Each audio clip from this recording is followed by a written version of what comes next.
يا إلهي يا إلهي يا إلهي يا إلهي। পবিত্র কোরআনের একটি বিশেষ ব্যাপার হচ্ছে আল্লাহ তাআলা যখনই বলেন ইয়া আইয়ুহাল্লাযীনা আমানু, অর্থাৎ হে বিশ্বাসীরা, এর পরপরই তিনি আমাদেরকে কোনো কিছু করতে আদেশ করেন অথবা কোনো কাজ থেকে বিরত থাকতে বলেন। এর মানে হলো আমরা যখন বলি আমরা আল্লাহকে বিশ্বাস করি, আল্লাহ আমাদের বিশ্বাসকে পরীক্ষা করেন। তিনি বলেন তোমরা যদি আসলেই আমার উপর বিশ্বাস এনে থাকো তাহলে তোমরা এই কাজটি করবে অথবা এই কাজটি থেকে বিরত থাকবে।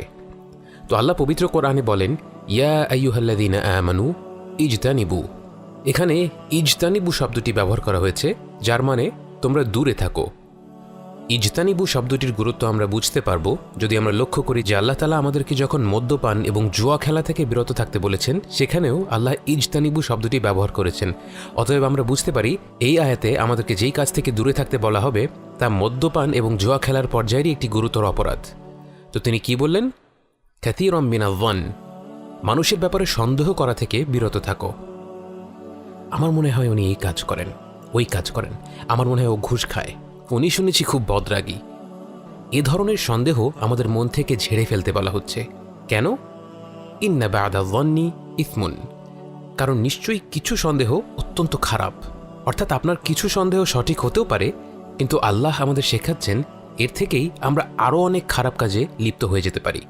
তাই মানুষের ব্যাপারে সন্দেহ করা থেকে পুরোপুরি সরে আসাটাই আমাদের জন্য ভালো। যারা অন্যের ব্যাপারে সন্দেহ করে তারা কি ধরনের খারাপ কাজে লিপ্ত হতে পারে? আল্লাহ বলেন ওয়ালা তাজাসসু, মানুষের ব্যাপারে জাসুসি করো না।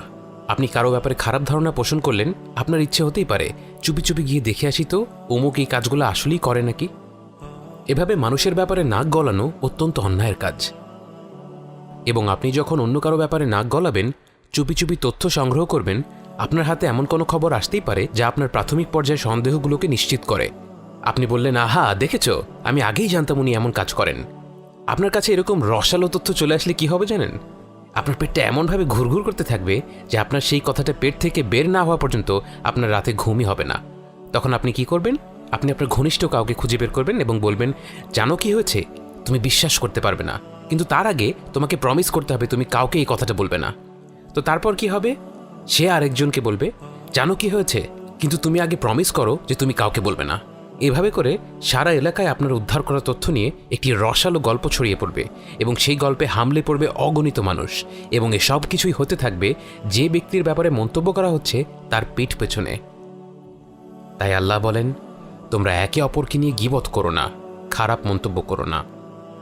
গীবতের সংজ্ঞা কি? রাসূল সাল্লাল্লাহু আলাইহি ওয়াসাল্লাম আমাদের বলেন গীবত হলো কারো অনুপস্থিতিতে তার ব্যাপারে এমন কিছু বলা যা সে চায় না প্রকাশ্যে বলা হোক। তখন এক সাহাবা জিজ্ঞেস করলেন কিন্তু ইয়া রাসূলুল্লাহ সাল্লাল্লাহু আলাইহি ওয়াসাল্লাম, আমি যে বলছি সেটা যদি সত্যি হয় তাহলে কি হবে? রাসূল সাল্লাল্লাহু আলাইহি ওয়াসাল্লাম তখন বললেন তাহলে সেটাই হবে গীবত। তুমি অন্যের ব্যাপারে যা বলছো সেটা যদি সত্যিই না হয় তাহলে সেটা হচ্ছে নামিমাহ বা গল্প রটানো, এবং সেটা গীবতের থেকেও আরও গুরুতর অপরাধ। অর্থাৎ আমরা যদি কারো পিঠ পেছনে এমন কথা বলি যা শুনলে সে মন খারাপ করবে, কথাটা সত্যি হলেও আমাদের সেই কথাটা বলা উচিত হবে না, কারণ তখন এটা গীবত হয়ে যাবে। তো আল্লাহ বলেন তোমরা একে অপরকে নিয়ে গীবত করো না। এবং এরপর আমাদের সামনে উদাহরণস্বরূপ একটি দৃশ্য তুলে ধরা হয়, এবং একটা জিনিস বলে রাখা ভালো যে এই দৃশ্যটি পুরো কোরআনের মধ্যে সবচেয়ে ভয়ঙ্কর বিভৎস রকম দৃশ্যগুলির একটি। তিনি আমাদের বলেন আইয়ুহিব্বু আহাদুকুম, তোমাদের মধ্যে কি কেউ চাইবে, এবং এখানে ইউহিব্বু বলা হয়েছে, অর্থাৎ তোমাদের মধ্যে কি কেউ পছন্দ করবে, ভালোবাসবে। কি ভালোবাসবে? আইয়াকুলা লাহমান আখিহি মাইতান, তোমাদের ভাইয়ের মাংস খেতে যে কিনা মৃত। কথাটি শুনলেই মনে একটা বড় ধরনের ধাক্কা লাগে। আল্লাহ বলছেন তোমাদের মধ্যে কেউ কি চাইবে তার ভাইয়ের মাংস খেতে? শুধু ভাই নয়, ভাইয়ের মৃতদেহ থেকে মাংস খেতে, এবং শুধু খেতে চাওয়া নয়, তিনি বলছেন ইউহিব্বু, অর্থাৎ এই কাজটি মজা করে উপভোগ করে করানোর কথা বোঝানো হচ্ছে। তোমরা কেউ কি চাইবে এমন একটি কাজ আনন্দ নিয়ে মজা করে করতে? এবং আল্লাহ নিজেই এর উত্তর দেন ফাকারিহতুমু, তোমরা সেটা ঘৃণা করবে। আল্লাহ আমাদের সৃষ্টিকর্তা। আমরা নিজেদের যতটা জানি, আল্লাহ আমাদের তার চেয়েও বেশি জানেন এবং বোঝেন। তিনি জানেন এই দৃশ্যটি কল্পনা করলেই আমাদের গা শিউরে উঠবে। তাই তিনিই বলছেন, ফাকারিহ তুমু, তোমরা এই ভাবনাটাকে ঘৃণা করবে। আল্লাহ এমন একটি ভয়ঙ্কর বিভৎস দৃশ্য আমাদের সামনে কেন তুলে ধরলেন? কোনো সুস্থ মস্তিষ্কের মানুষ তো কথা চিন্তাও করতে পারবে না। চিন্তা করলেই গা ঘিনঘিন করে উঠবে। তাহলে পবিত্র কোরআন, যা কিনা আমাদের অন্তরের জন্য হেদায়াত, যা আমাদের নাফসের জন্য নূর, এই মহিমান্বিত কিতাবে এমন একটি উদাহরণ কেন তুলে ধরা হলো? আমাদেরকে কেন এমন একটি দৃশ্য কল্পনা করতে বলা হলো? এর কারণটি খুবই সহজ। আমরা যখন কারো পিঠ পেছনে খারাপ কথা বলি, খারাপ মন্তব্য করি, সেই কথা সত্য হওয়া সত্ত্বেও সেই কাজটি আসলে এতটাই ঘৃণ্য, এতটাই ন্যাক্কারজনক, যতটা আল্লাহ তাআলার বর্ণনা করা এই কাল্পনিক দৃশ্যটি। বাস্তবতা হলো, এই ভয়ঙ্কর দৃশ্যটি কল্পনা করলেই আমাদের গা ঘিনঘিন করে ওঠে। কিন্তু অন্যের ব্যাপারে যখন আমরা মজা করে, আনন্দ নিয়ে বাজে মন্তব্য করি, আমাদের কিন্তু নিজেদের উপর ঘৃণা হয় না। আল্লাহ কোরআনের সবচেয়ে ভয়ঙ্করতম দৃশ্যগুলির একটি আমাদের কল্পনা করিয়ে দিয়ে আমাদের শেখালেন, আমরা যেই কাজটি অবলীলায় করে ফেলি, আনন্দ নিয়ে উপভোগ করে করি, সেই কাজটি আসলে এর চাইতেও খারাপ, এর চাইতেও গুরুতর একটি অপরাধ। এবং এ প্রসঙ্গে আমাদের একটি কথা মনে রাখতে হবে, আমরা নিজেরা গীবত করা নিয়ে সতর্ক হওয়াটাই যথেষ্ট নয়। আপনার সামনে যদি আপনার মৃত ভাইয়ের মরদেহ থেকে কেউ মাংস খেতে থাকে, আপনি কি সেখানে চুপ করে বসে থাকবেন? আপনি কি বলবেন, ওনারা খাচ্ছে খাক, আমি আমার মতো চুপচাপ বসে থাকি, একটু ফেসবুকিং করি? কখনোই না। আপনি যদি তাদের কাজটি থামাতে না পারেন, অন্তত আপনি সেখান থেকে উঠে চলে যাবেন।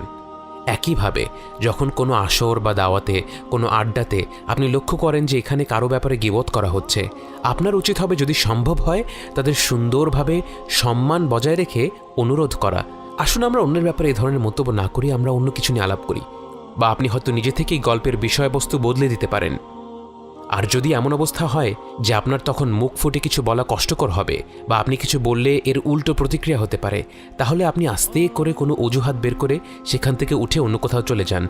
এই ঘৃণ্য কাজের নীরব প্রত্যক্ষদর্শী হয়ে থাকবেন না। এবং আল্লাহ বলেন, ওয়াত্তাকুল্লাহ, এবং আল্লাহকে ভয় করো। একমাত্র আল্লাহর স্মরণই আমাদের এই কাজ থেকে দূরে রাখতে পারে। এবং সব শেষে আল্লাহ বলেন, ইন্নাল্লাহ তাওয়াবুর রহিম, নিঃসন্দেহে আল্লাহ তওবা কবুল করেন এবং তিনি অত্যন্ত করুণাময়। আল্লাহ এই কথা দিয়ে কেন শেষ করছেন? কারণ বাস্তবতা হচ্ছে, আমরা কেউই নির্দোষ নই। আমার এই ভুল হয়েছে, আপনারও এই ভুল হয়েছে, বহুবার হয়েছে। এই কথা দিয়ে শেষ করার উদ্দেশ্য হলো, আমরা যখন আল্লাহর তুলে ধরা উদাহরণ নিয়ে চিন্তা করে গীবতের গুরুত্ব উপলব্ধি করি, যখন আমরা আমাদের জীবনে কতবার গীবত করেছি সেই কথা ভাবি, ভেবে ভেবে যখন আমাদের চোখে পানি চলে আসে, তখন যেন কেউ আমাদের মাথায় হাত বুলিয়ে আদর করে অত্যন্ত মমতার সাথে আশ্বাস দেয়, চিন্তা করো না, তোমার রব তো নিষ্ঠুর নন, তিনি অত্যন্ত দয়ালু, অকল্পনীয় রকম ক্ষমাশীল, অতএব এই কাজটি থেকে ফিরে এসো এবং তারই কথা ভেবে এখন থেকে এই কাজটি থেকে দূরে থাকো।